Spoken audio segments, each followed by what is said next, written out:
Hello guys. हम बात करेंगे आगे फर्दर जो ये आंसर की थी क्लैरिकल सेक्रेटरीट क्लर्क की।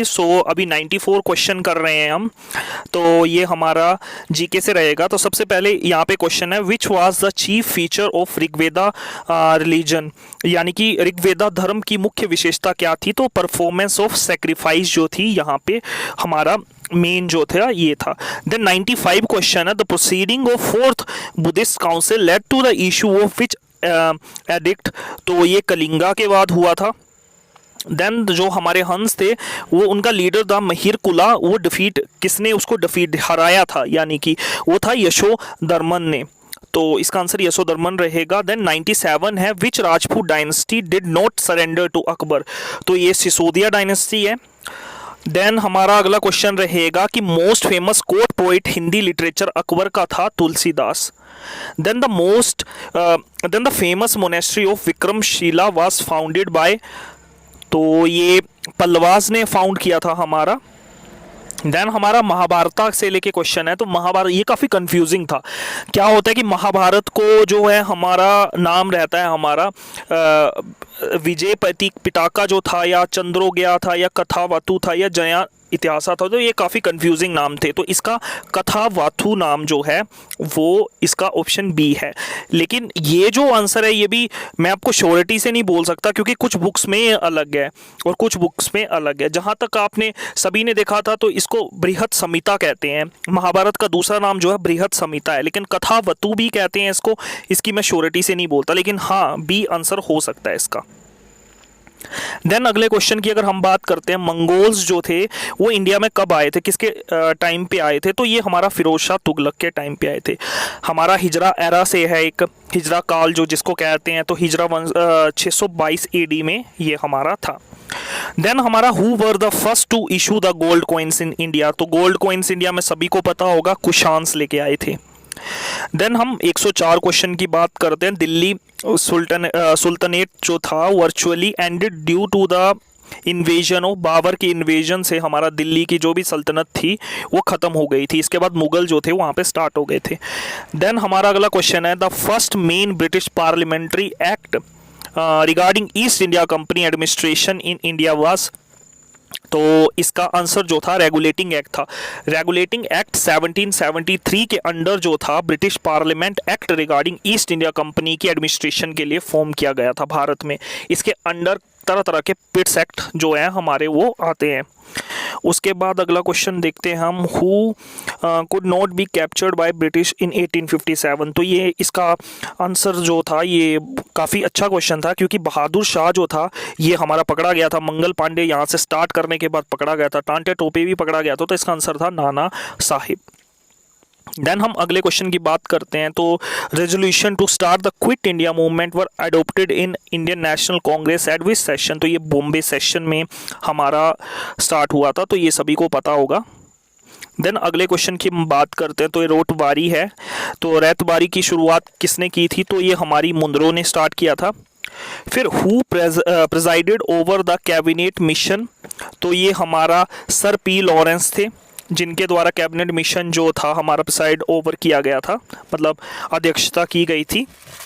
देन हमारा what was the name of periodical published by the Mahatma Gandhi during his stay in south Africa. तो ये इंडियन ओपिनियन था। इसका मतलब है कि गांधी जब दक्षिण अफ्रीका में थे तो वो कौन सी पत्रिका जो थी वो प्रकाशित करते थे, तो इंडियन ओपिनियन था।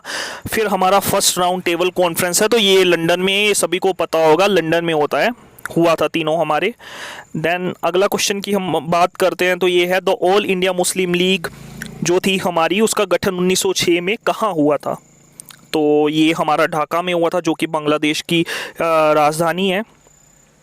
देन हमारा स्लोगन है जय जवान जय किसान।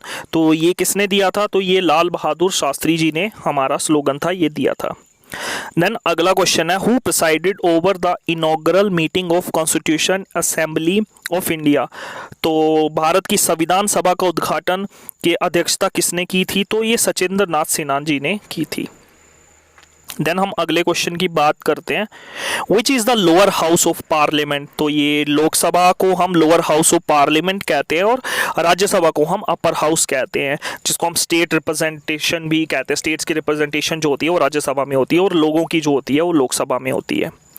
Then who is the ex officio chairman of Rajya Sabha. तो आपने एक चीज नोटिस की होगी कि राज्यसभा और वाइस प्रेसिडेंट से लेके ना काफी क्वेश्चन जो थे इस बार सेक्रेटरीट क्लर्क में पूछे गए हैं, तो इसका वाइस प्रेसिडेंट आंसर होगा। तो काफी तरह से आप देखो इस बार पॉलिटिकल से ना मैक्सिमम क्वेश्चन हमारे राज्यसभा और राष्ट्रपति को टारगेट करके पूछे गए हैं, तो इसका आंसर वाइस प्रेसिडेंट होगा।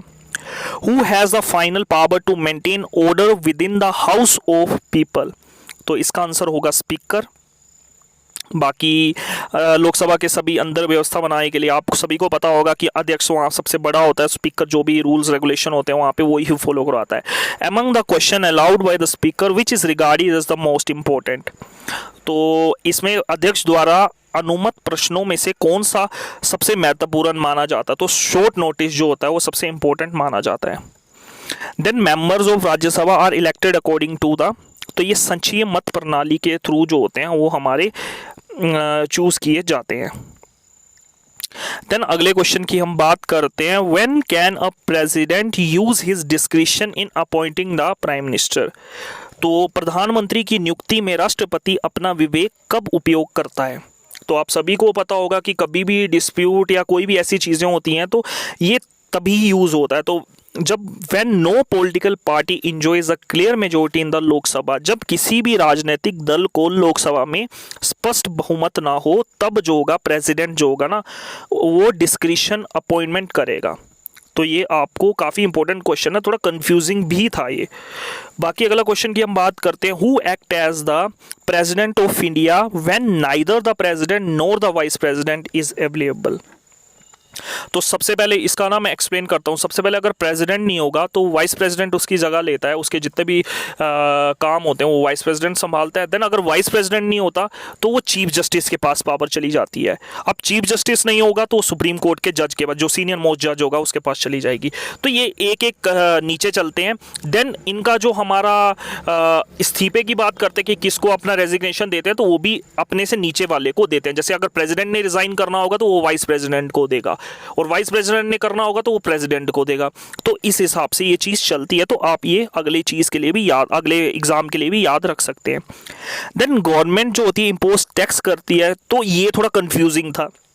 तो गवर्नमेंट दो तरह के लिए टैक्स इम्पोज करती है, मशीनरी को, स्टेट की मशीनरी को रन करने के लिए भी करती है, प्लस ये करती है हमारी check the accumulation of wealth among, नहीं बी नहीं होता, नन ऑफ द दीस हो सकता है इसका आंसर होगा none of these, D. Government imposes tax to none of these, क्योंकि गवर्नमेंट टैक्स जो मशीनरी को रन करने के लिए भी करती है और काफ़ी तरह की डेवलपमेंट के लिए भी करती है टैक्स का यूज़। तो ये इसका नन ऑफ दीस होगा answer. Then the chief justice and other जजेस of high court are appointed by. तो ये सभी को पता होगा प्रेसिडेंट जो होता है वो सबको अपॉइंट करता है, जितने भी हमारे जजेस होते हैं मेनली वही अपॉइंट होते हैं। देन अगला क्वेश्चन है, which is enforceable in court of law. तो न्यायालय में कौन सा प्रवर्तनीय है, यानी कि फंडामेंटल राइट्स जो रहते हैं ना हमारे, वो हमेशा हमारे कोर्ट, सुप्रीम कोर्ट में या कोर्ट में आप कभी भी चैलेंज कर सकते हो, किसी को भी इसके अगेंस्ट वहाँ जो होते हैं वहाँ ले जा सकते हैं। Then recognization to political party is accorded by, मतलब इसमें क्वेश्चन पूछा गया किस राजनीतिक दल को मान्यता प्रदान की जाती है, तो ये हमारे इलेक्शन कमीशन द्वारा होता है। Then in the constitution setting up for a village panchayat find mention. Village panchayat के बारे में सिंपल क्वेश्चन है, विलेज पंचायत के बारे में किस आर्टिकल में लिखा गया, तो आर्टिकल 40 जो रहेगा वो विलेज पंचायत का रहेगा। फिर क्या है, controller auditor general of India जिसको कहते हैं, तो इसकी अवधि पूछी गई है इसमें, तो ये 6 साल या 65 ईयर जो एज रहेगी उससे पहले पहले ये होना चाहिए, तो ये इसकी अवधि रहती है। देन एंटी डिफेक्शन लॉ है, ये हमारा सबसे पहले इनेक्टेड वेस्ट बंगाल में किया गया था, तो आप ये चेक कर लेना। Then a tax that takes away a higher proportion of one's income as income rises terms as. तो ये बहुत इंटरेस्टिंग क्वेश्चन है, इसको हम कहते हैं प्रोग्रेसिव टैक्स, यानी कि आपकी इनकम बढ़ेगी तो आपका टैक्स भी बढ़ेगा। तो ये प्रोग्रेसिव टैक्स होता है। इसका सबसे बड़ा एग्जांपल होता है जो हमारी सैलरी अकाउंट होते हैं ना, आपकी जितनी ज़्यादा सैलरी होगी उतना ज़्यादा आप पे टैक्स पड़ेगा, तो उसको प्रोग्रेसिव टैक्स बोलते हैं। यानी कि आप प्रोग्रेस कर रहे हो, आपकी सैलरी इंक्रीज हो रही है, तो आपका टैक्स भी जो है वो इंक्रीज करेगा। तो इस तरह की ये क्वेश्चन थे। इस बार जो हमारा पैटर्न आप एक तरह से देखोगे, सेक्रेटरीट क्लर्क का पैटर्न है वो पूरी तरह से बदल दिया गया है। और ये पेपर जो था one of the toughest paper है हमारा सेक्रेटरीट एग्जाम का, जो वन ऑफ द टफेस्ट बोल सकते हैं हम इसको, कि काफ़ी टफ एग्जाम आया था। तो आप एक एक्सपेक्टेड देख सकते हो, इसकी कट ऑफ भी देख सकते हो एक्सपेक्टेड की, ये नियर अबाउट आपके अगर 120 से 25 से 30 प्लस बन रहे हैं ना, तो आप सेफर साइड पे हो, यानी कि आपके चांसेस हैं। तो ये काफ़ी टफेस्ट एग्जाम था। बाकी टफ एग्जाम नहीं था, इसकी जो वर्डिंग और इसके जो इन्होंने जिस हिसाब से क्वेश्चन बनाए हुए हैं ना, वो इसको ज़्यादा टफ बना गए हैं। बाकी ये क्वेश्चन इजी थे, आंसर इसके इजी थे, लेकिन इसके क्वेश्चन जो थे वो टफ थे। तो आई होप आपको ये वीडियो अच्छी लगी हो, इन्फॉर्मेटिव लगी हो। इसी तरह की वीडियोज़ देखने के लिए हमारे चैनल को सब्सक्राइब कीजिए। Thank you guys.